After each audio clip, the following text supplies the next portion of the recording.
Hello friends,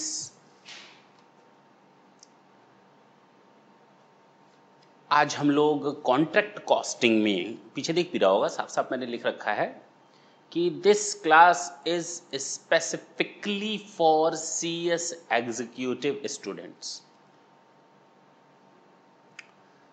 और हम लोग कॉन्ट्रैक्ट कॉस्टिंग के MCQs यानी मल्टीपल चॉइस क्वेश्चन सॉल्व करेंगे।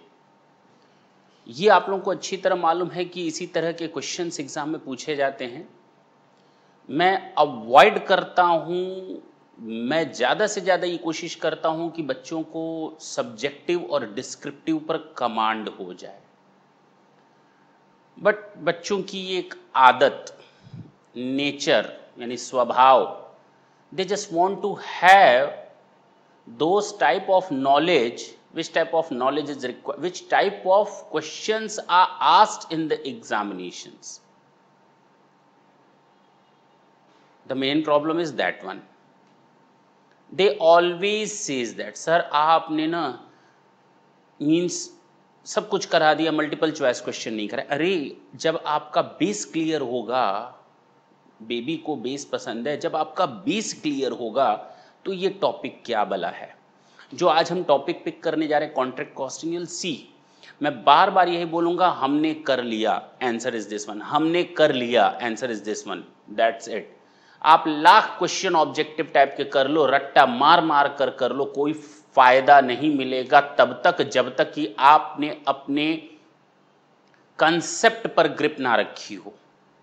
अब चाहे वो कॉस्ट अकाउंटिंग का पेपर हो, चाहे वो टैक्सेशन हो, what ever the subject it is, तो हम लोग कोशिश करेंगे। आज हम आपको कुछ क्वेश्चंस करवाएंगे। इसके पहले भी मैंने 5-6 लेक्चर दिए हैं, यानी भाषण दिए हैं। अब आप लोगों ने उन भाषणों में से कितना कुछ अर्न किया है नॉलेज के पॉइंट ऑफ व्यू से, that is quite different thing. हाँ, आज हम लोग स्टार्ट करते हैं contract costing. The first one question आपके सामने ये रहा। The method of costing used in job order industry is known as.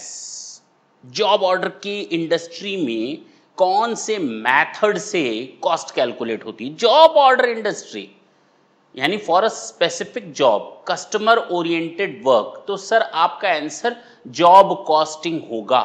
Job costing, batch costing, contract costing, process costing, unit costing, operating costing, these are the methods to calculate cost in different circumstances and situation and vary according to the nature of the industry or company। यहां पर भी वही बोल रहा है कि अगर job order के बेसिस पर आप कॉस्ट कैलकुलेट करना चाहते हैं तो कौन सा मेथड यूज करेंगे? Sir job costing. Contract costing तो वहां यूज होता है ना जहां बड़े बड़े ऑर्डर लिए जाते हैं, 1 महीना, 2 महीना, 6 महीना, साल भर, 4 साल, 5 साल तक वो ऑर्डर एग्जीक्यूट होने में लग जाते हैं। ये आपका नेचर होता है। बैच कॉस्टिंग में कोई भी सामान एक सिंगल बैच में, छोटी छोटी दवाइयां हैं, गोलियां हैं, अब एक साथ जब हम मशीन में निकालेंगे तो एक गोली आउटपुट में नहीं आएगी, lakhs of pills will come out. Is it clear? चलें, मार्जिनल कॉस्टिंग नहीं, वो तो डिसीजन मेकिंग के लिए। तो right answer is job costing. Process costing ना, वो तो तब होता है जब किसी एक काम को करने के कई प्रोसेसेस हों। कई process means after completion of the first process will go ahead for second process, after that the third process, after that the fourth process.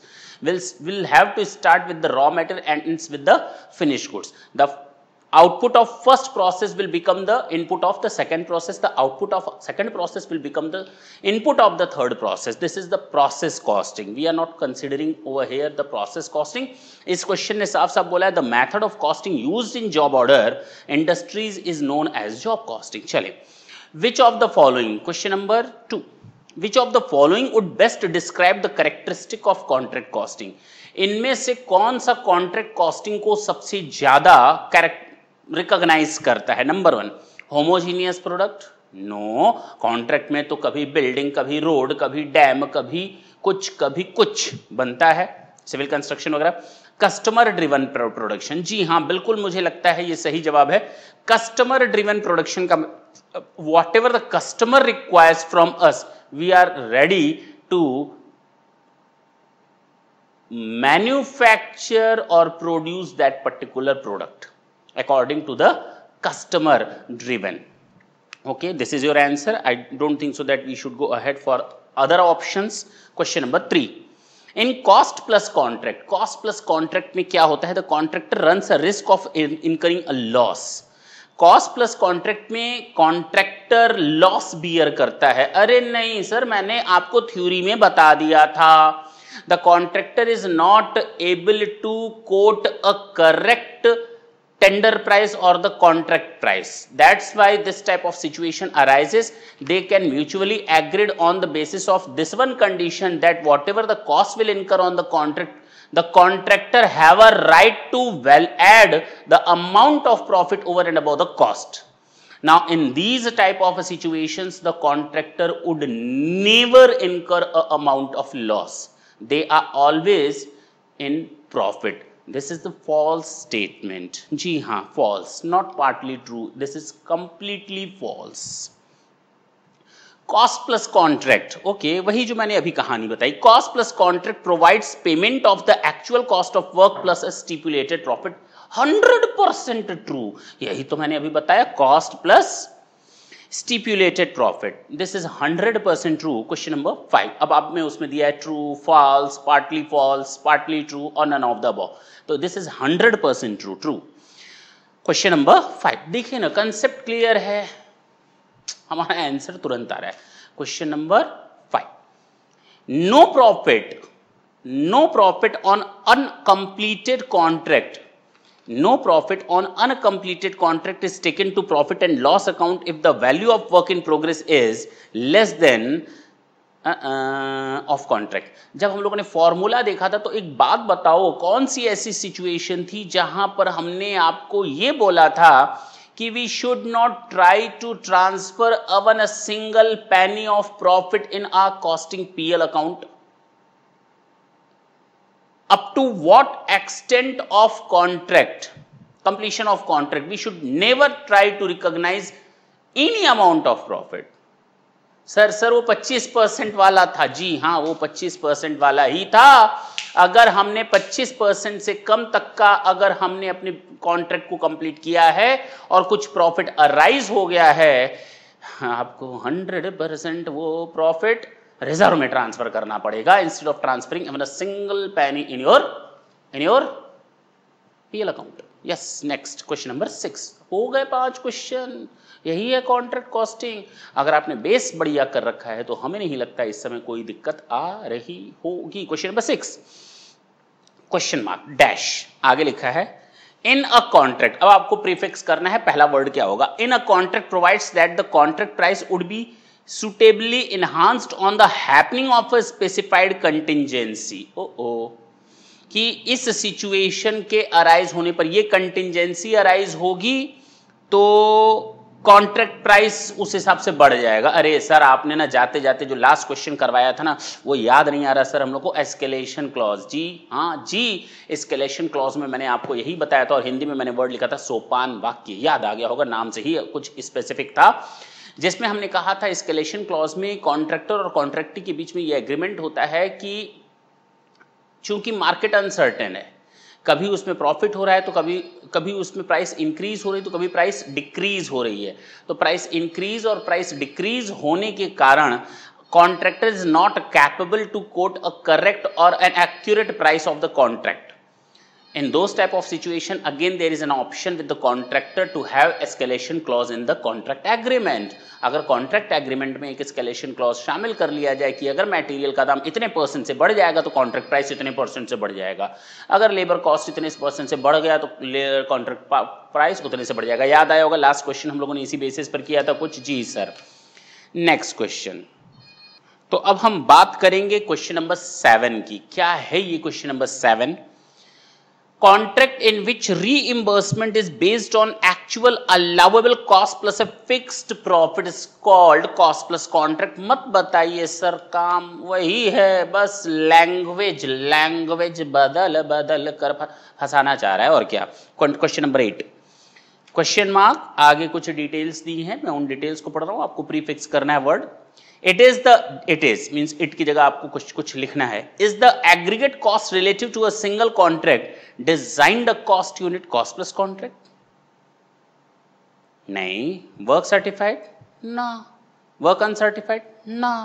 Contract cost? हाँ, सबसे सुटेबल। अरे कॉन्ट्रैक्ट कॉस्ट का मतलब जो हमारा एग्रीगेट कॉस्ट है, material, labour, overhead, ये building बनाने में लग गया, तो वो सारी की सारी रिलेटिव कॉस्ट हम लोग उसमें ट्रांसफर कर रहे हैं, that is known as contract cost. जी। In contract costing question mark provides a safeguard against the default risk in the contract. कौन सी ऐसी चीज है कॉन्ट्रैक्ट कॉस्टिंग में जो रिस्क, डिफॉल्ट रिस्क के अगेंस्ट में सेफगार्ड देती है? पहला, रिटेंशन मनी। हाँ, कहानी मैंने आपको पहले भी बताई है। रिटेंशन मनी का मतलब क्या होता है? रिटेंशन मनी का मतलब होता है कि हमें कॉन्ट्रैक्टर को, आई एम अ कॉन्ट्रैक्टी और कॉन्ट्रैक्टर को मुझे 5 लाख रुपए देने हैं। If I will pay him rupees 5 lakhs 100% whatever the work he has done, then might be he shown not to do work any more on this contract due to lower amount of profit, due to incurring a loss. Ultimately I'll be in loss. If I'm a contractor, then I'll be in loss. Then what I'll do, I'll not pay 100% of the sum to the contractor. I'll try to retain some amount of the work completed by him. If he has done 100% work, means 100% means of rupees 2 lakhs work, then I'll pay rupees 1,80,000, 1,50,000 according to the terms and condition. I'll not try to pay him 100% of the amount. जब उसका कुछ retention money मेरे पास होगा तो उसका default risk का, कुछ नुकसान का मेरे पास पैसा होना चाहिए ना, इसको कहते हैं रिटेंशन मनी। जी सर, आगे पढ़ने की जरूरत नहीं है। रिजर्व नहीं होगा, नोशनल प्रॉफिट नहीं होगा, कैश रिजर्व नहीं होगा। नेक्स्ट क्वेश्चन चलें। जी sir, question number 10। For contracts which are very near to completion stage, the profit is ascertained by the formula. मैंने आपको कई फॉर्मूला बताया था नियर टू कंप्लीशन स्टेज में। पहला बताया था estimated profit into work certified upon contract price. दूसरा बताया था estimated cost, estimated profit into cash received upon contract price. इस तरह से बताया था ना जी। तो पहला लिखा है estimated profit into work certified upon contract price, हाँ ये बताया था। Estimated profit into cash received upon contract price, अभी तो मैंने दोनों का नाम लिया। तीसरा estimated profit into cash received upon work certified into cost to work, cost of work upon total cost to date. ठीक है, ये भी है, ये भी एक फॉर्मूला मैंने उस समय कोट करवाया था। एनी ऑफ द अबव, जी जी जी जी। अगर कोई स्पेसिफिक सिचुएशन हो ना दी हो तो तीनों में से कोई भी फॉर्मूला यूज कर सकते हैं, that is done. Answer is any of the above. Question number 11। When a contract is not complete at the end of the year, अगर कोई कॉन्ट्रैक्ट साल के अंत में कंप्लीट ना हो पाया हो, प्रॉफिट ऑन इनकम्प्लीट कॉन्ट्रैक्ट, पहला इज नॉट कंसीडर्ड। ऐसा नहीं है। अगर कोई काम साल के अंत में कंप्लीट ना हो पाया हो तो हम लोगों ने मेथड यूज किया है percentage of completion of contract method. याद आया होगा, थ्योरी मैंने इसकी बताई थी। तो जैसे जैसे प्रोपोर्शनेटली काम पूरा होता जाता है वर्क इन प्रोग्रेस का, उसका कुछ हिस्सा हम लोग प्रॉफिट में ट्रांसफर करते जाते हैं जी। दूसरा क्वेश्चन, दूसरा आंसर दिया, is considered for inclusion in the profit for the year, is considered for the inclusion of a part of the year. जी, नन ऑफ द अबव। तो पार्ट ऑफ द ईयर आपका सही answer है। Question number 12। Contract costing is generally applied in civil construction, हाँ। Ship building, हाँ। Construction of bridge, हाँ। All of the above, हाँ। आपका आंसर है हाँ, अरे मतलब fourth, all of the above. Question number 13। 13. The cost incurred on contract that are still at an early stage and not nearly completion are at the end of the period.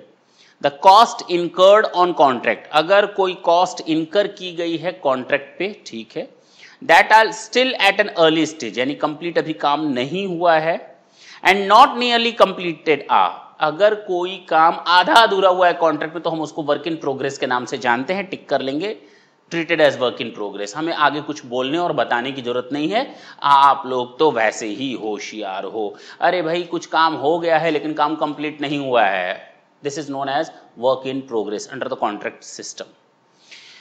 Contract costing is a costing method, शुरू में ही पहली line हमने start की थी इस chapter की। Contract costing is a costing method, this is not cost absorption, cost ascertainment, cost ascertainment is also okay, costing technique, costing method, costing method, cost techniques and cost ascertainment दोनों का मिला जुला करके जी। तो cost method is a proper answer. Question number 15, the most suitable method to use, the most suitable method to use where products manufactured differ in material and labor requirement and are made according to customer specification, the most suitable method, वो कौन सा method है? Method, जब आप costing method की बात करते हैं तो job costing, process costing, contract costing, batch costing, unit costing, मुंडी ऐसे से हिल रही है। The most suitable method to use where products manufactured differ in material and labor requirement and are met according to the customer specification, इसको हम लोग job costing के नाम से ही जानते हैं। This is not a contract costing, this is not a batch costing, material and labor differ करता है और जैसा कस्टमर बोलता है वैसा ही काम होता है, तो जॉब स्पेसिफिक कॉस्ट है, तो जॉब कॉस्टिंग जी। क्वेश्चन नंबर 16, क्वेश्चन मार्क दिया है, उसके आगे कुछ लिखा है, तो मैं वो जो प्रीफिक्स है वो आपको बताना है। सबसे पहला वर्ड फिलहाल question mark refer to the system of cost ascertainment. Costing method is the system of cost ascertainment. ये तो अभी थोड़ी देर पहले ही मैंने बताया कि कॉस्टिंग मेथड का मतलब ही होता है कॉस्ट को एसर्टेनमेंट करना। जी हाँ, ऊपर मैंने कहा ना ये भी मिलता जुलता आंसर है, लेकिन हम लोग costing method is a proper answer. तो कॉस्ट एसर्टेनमेंट और कॉस्टिंग मेथड में ज्यादा प्रॉपर आंसर कॉस्टिंग मेथड होता है, क्योंकि कॉस्टिंग मेथड का मतलब ही होता है कॉस्ट को एसर्टेन करना। मेथड टू कैलकुलेट कॉस्ट, जब हम लोगों ने कॉस्ट का पहला दिन इंट्रोडक्शन में देखा था, उस दिन मैंने कॉस्टिंग मेथड का नाम लिया था शुरू के 10 मिनट के अंदर ही। तो costing method is a technique, is a method to calculate cost. Question number 17, which of the following is not a feature of job costing? Work flow structure is not determined. क्यों नहीं भाई? अगर job costing हमें कोई काम मिल रहा है तो उसका वर्क स्ट्रक्चर हमें नहीं मालूम होता। ऐसा कौन सा काम होता है भैया? वो जॉब कॉस्टिंग में वर्क स्ट्रक्चर मालूम होता है, हमें क्या काम करना है, कैसे घुमा करके काम को एग्जीक्यूट करके सामने वाले को देना है, वी नो वेरी वेल। दूसरा, यूनिक नेचर ऑफ जॉब, हाँ यूनिक नेचर हो सकता है, क्या प्रॉब्लम है? कस्टम मेड वर्क, हाँ work is of long duration, ना ना ना ना ना। विच of the following is not feature of job costing? बिल्कुल सही है, लॉन्ग ड्यूरेशन का नहीं होता। नॉर्मली जॉब कॉस्टिंग बहुत ही शॉर्ट होता है। जब आप आगे पढ़ेंगे तो कस्टम एक्साइज में यही समझ में आएगा कि 180 दिन के अंदर सामान वापस हो जाना चाहिए जॉब वर्कर जॉब कंप्लीट करके। मीन्स ये ज़्यादा लंबा नहीं काम हो सकता है, वहाँ पर भी इस चीज़ को एक तरह से देखेंगे तो कंपैरिजन किया जाता है। तो job costing is of short term. Is it clear? Job costing use in paper mills, question number 18 है। केमिकल वर्क्स नहीं, केमिकल वर्क्स में तो प्रोसेस कॉस्टिंग आ जाएगा, पेपर मिल में यूनिट कॉस्टिंग आ जाएगा जी, टेक्सटाइल मिल में भी यूनिट कॉस्टिंग आ जाएगा, लॉट वगैरह बनते हैं कपड़ों के, प्रिंटिंग वर्क में जॉब कॉस्टिंग, मुझे इस पेपर पर प्रिंट करवाना है तो जॉब कॉस्टिंग। क्वेश्चन नंबर 19 देखेंगे। Contract costing is also known as terminal costing, ये चीज आप याद रख लेंगे। कॉन्ट्रैक्ट कॉस्टिंग को हम लोग टर्मिनल कॉस्टिंग के नाम से भी जानते हैं, कॉन्ट्रैक्ट कॉस्टिंग को हम लोग टर्मिनल कॉस्टिंग के नाम से भी जानते हैं, कॉन्ट्रैक्ट कॉस्टिंग को हम लोग टर्मिनल कॉस्टिंग के नाम से भी जानते हैं, कॉन्ट्रैक्ट कॉस्टिंग को हम लोग टर्मिनल कॉस्टिंग के नाम से भी जानते हैं, कॉन्ट्रैक्ट कॉस्टिंग को टर्मिनल कॉस्टिंग के नाम से भी जानते हैं। आगे देख, क्वेश्चन नंबर 21, 28-30 क्वेश्चन है, खत्म होने वाला है। न्यूमेरिकल जितने भी हैं इसमें ऑब्जेक्टिव टाइप में आपको डिटेल में सारे न्यूमेरिकल मैंने करवा कर रखे हैं जी हाँ, तो यहाँ पर न्यूमेरिकल कराने का मुझे कोई फायदा नहीं है। आगे चलो। All material, question number 21, in the case of transfer, अच्छा क्वेश्चन नंबर 20 छूट गया क्या? All material supplied from the store और purchase directly for the contract are debited to the contract account. कोई भी मटेरियल जो हम स्टोर से निकालते हैं कॉन्ट्रैक्ट अकाउंट में डेबिट होता है। कोई भी मटेरियल जो हम डायरेक्ट मार्केट से खरीदते हैं तो भी वो कॉन्ट्रैक्ट कॉस्टिंग में डेबिट होता है, अगर वो स्पेसिफिक कॉन्ट्रैक्ट के लिए खरीदा गया हो तो जी। Question number 21, in the case of transfer of excess material from one contract to another contract, their cost would be adjusted on the basis of material transfer note। जब आप एक स्टोर से सामान दूसरे स्टोर, एक कॉन्ट्रैक्ट से सामान दूसरे स्टोर कॉन्ट्रैक्ट में ट्रांसफर करते हैं तो मटेरियल ट्रांसफर नोट के थ्रू ही होता है। मटेरियल रिक्विजिशन नोट तो बोलना होता है कि भाई इतना मटेरियल आई एम नीडेड। जो हमारा गोडाउन कीपर होता है, प्रोडक्शन डिपार्टमेंट कहता है वेयर हाउस डिपार्टमेंट से, क्या तुम्हारे पास इतना सामान मौजूद है, मुझे इतने का प्रोडक्शन करना है, लाओ मेरे पास रॉ मटेरियल। तो जब एक प्रोडक्शन मैनेजर वेयर हाउस से या स्टोर डिपार्टमेंट से कुछ रिक्वायर करता है, उसको हम कहते हैं मटेरियल रिक्विजिशन नोट। और एक कॉन्ट्रैक्ट से माल सामान दूसरे कॉन्ट्रैक्ट में या एक स्टोर रूम से दूसरे स्टोर रूम में सामान ट्रांसफर किया जाता है तो मटेरियल ट्रांसफर नोट के थ्रू ट्रांसफर किया जाता है। ये चीज दोनों में फर्क समझेंगे आप। आगे चलते हैं, question number 22। Labour actually employed on the site of the contract is regarded as direct labour. सोचना क्या है, अगर कोई लेबर डायरेक्ट किसी कॉन्ट्रैक्ट में एम्प्लॉय किया गया है, this is the case of direct labour. Direct labour का मतलब यही होता है the cost of the labor which can directly be attributable on a particular product or service or a particular contract बोल सकते हैं जी। तो ये डायरेक्ट लेबर कॉस्ट का हिसाब किताब है। Next, question number 23। Indirect expenses such as expenses of engineers, surveyors, supervisor, etc. may be distributed over several contracts as per the percentage of। अगर हम एक कॉमन कॉस्ट ले लें, एक इंजीनियर है वो 4 कॉन्ट्रैक्ट बना रहा है, 4 कॉन्ट्रैक्ट पे लगा हुआ है, एक सुपरवाइजर है वो 10 कॉन्ट्रैक्ट को संभाल रहा है, आखिर इन लोगों की कॉस्ट क्या किसी एक कॉन्ट्रैक्ट में डाल दें? ना सर, आप ऐसा गलत करेंगे। अगर किसी एक कॉन्ट्रैक्ट में डाल देंगे तो इनकी कॉस्ट केवल एक कॉन्ट्रैक्ट में जाएगी, जबकि इनकी कॉस्ट सारे कॉन्ट्रैक्ट में जाएगी। तो किनके परसेंटेज के बेसिस पर ले? पहला मटेरियल के परसेंटेज में ले सकते हो, लेबर के वेजेस के परसेंटेज में ले सकते हो, प्राइम कॉस्ट के परसेंटेज में ले सकते हो। परसेंटेज तो किसी पर भी ले सकते हैं, जहां पर हमें जो चीज जेन्युइन लगेगी वहां पर परसेंटेज लिया जा सकता है। मुझे लगता है कि ये कॉस्ट ज्यादा कोरिलेट करती है लेबर, तो हो सकता है किसी को ये कॉस्ट ज्यादा रिलेट करती हो मटेरियल पर। तो वहां पर डिपेंड करता है कि आप किसके परसेंटेज के बेसिस पर कॉस्ट को एलोकेट या अपॉर्शनमेंट दे रहे हैं जी। Question number 24। Sub contract cost are also debited to the contract account. ठीक है, फालतू का क्वेश्चन था। क्वेश्चन नंबर 25 देखते हैं। In contract costing material stolen और destroyed by fire will be debited और क्रेडिटेड इन कॉन्ट्रैक्ट अकाउंट और पीएल अकाउंट कहां जाएगा? बस इतना आपको बताना है।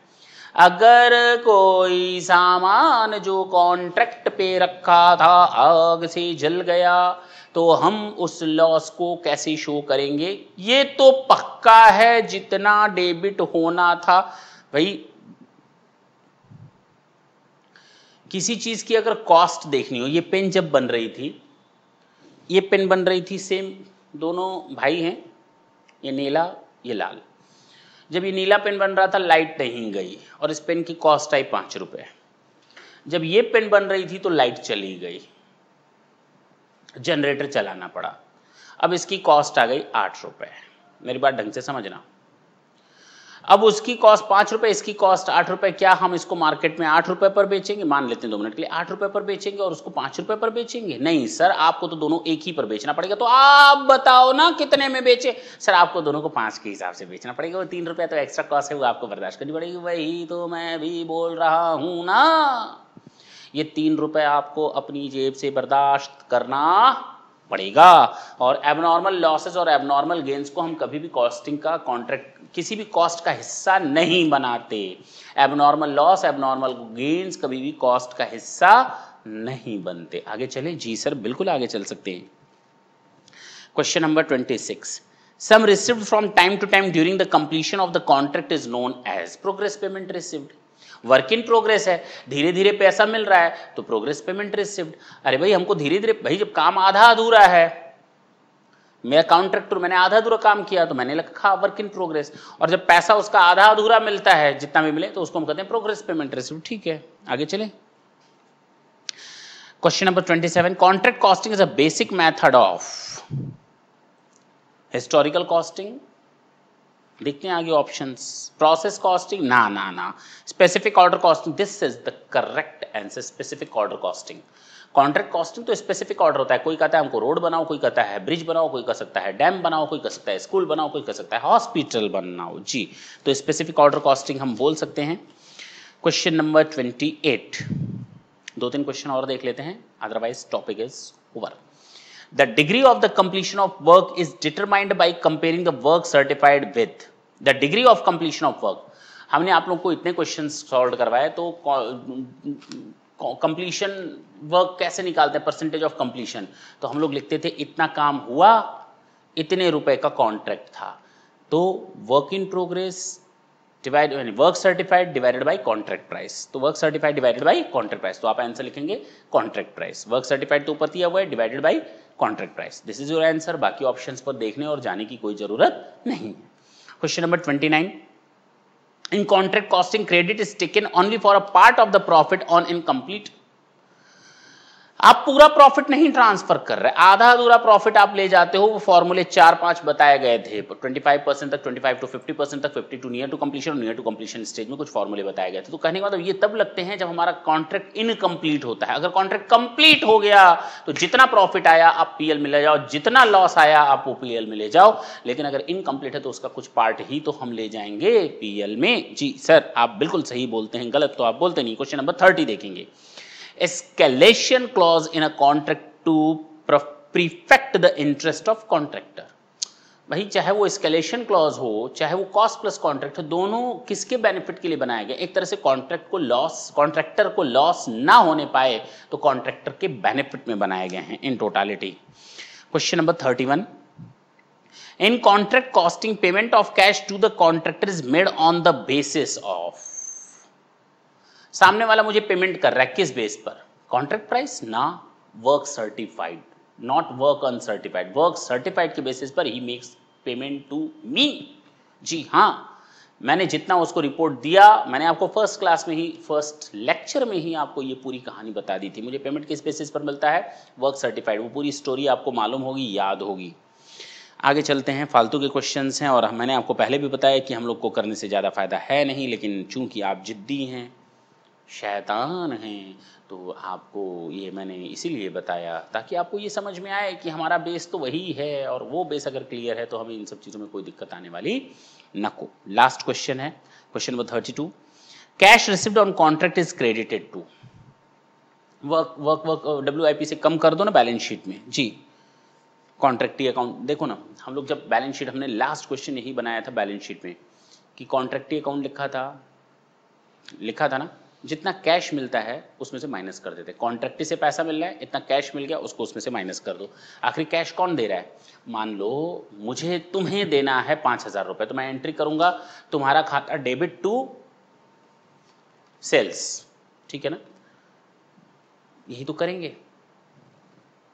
हाँ भाई, debtor account debit to sales. अब उसके बाद मान लो मैंने एंट्री कर दी debtor account debit to sales. अब आप मुझे पैसा दो तो मैं क्या एंट्री करूंगा? Cash account debit to debtors. Debtors में से ही तो माइनस होगा, वही चीज यहां पर भी है। तो कॉन्ट्रैक्टी अकाउंट से माइनस हो जाता है cash received on contract, otherwise WIP से माइनस होता। अगर इनकम्प्लीट सिचुएशन में पैसा मिलता है तो WIP से माइनस होता। अगर कंप्लीट कॉन्ट्रैक्ट के केस में पैसा मिल रहा है तो कॉन्ट्रैक्टी अकाउंट से माइनस होगा। ठीक है, फिलहाल वो क्वेश्चन आप लोग देखेंगे तो काम हो जाएगा।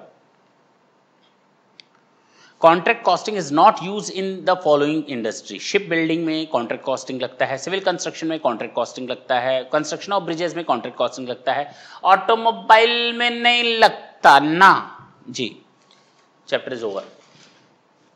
हम लोगों ने 30-32 क्वेश्चंस कर लिए, बहुत आसानी के साथ, धीरे से ही किए, आराम से किए, कोई हड़बड़ी नहीं की। बस आपको इसी तरह से मेहनत करनी है जिस तरह से मैंने आप लोगों को कॉन्ट्रैक्ट कॉस्टिंग शुरू से लेकर लास्ट तक पढ़ाया। आई डोंट थिंक सो कि कहीं पर आपको दिक्कत आई होगी। और आज आप लोगों ने ये प्रूफ भी देख लिया कि थ्योरी का कोई भी क्वेश्चन हमारे उसी टॉपिक से आता है जो मैं आपको कहानी या स्टोरी बताता हूँ। अगर आपने हमारा वो फर्स्ट लेक्चर, धीरे बोलूँ, अगर आपने हमारा वो फर्स्ट लेक्चर जो मैं कॉस्टिंग में देता हूँ थ्योरी का, उसको इत्मीनान के साथ आराम से बैठकर देखें, बाकी तो न्यूमेरिकल आपको करने हैं, तो आपके 90% प्रॉब्लम्स दूर हो जाती हैं। हाँ, इक्का दुक्का क्वेश्चन कहीं फंस सकता है तो आपको थोड़ा सपोर्ट लेने की जरूरत पड़ेगी, अदरवाइज मुझे नहीं लगता कहीं कोई दिक्कत आएगी। टाटा बोलने का वक्त हो गया। Thank you, bye bye.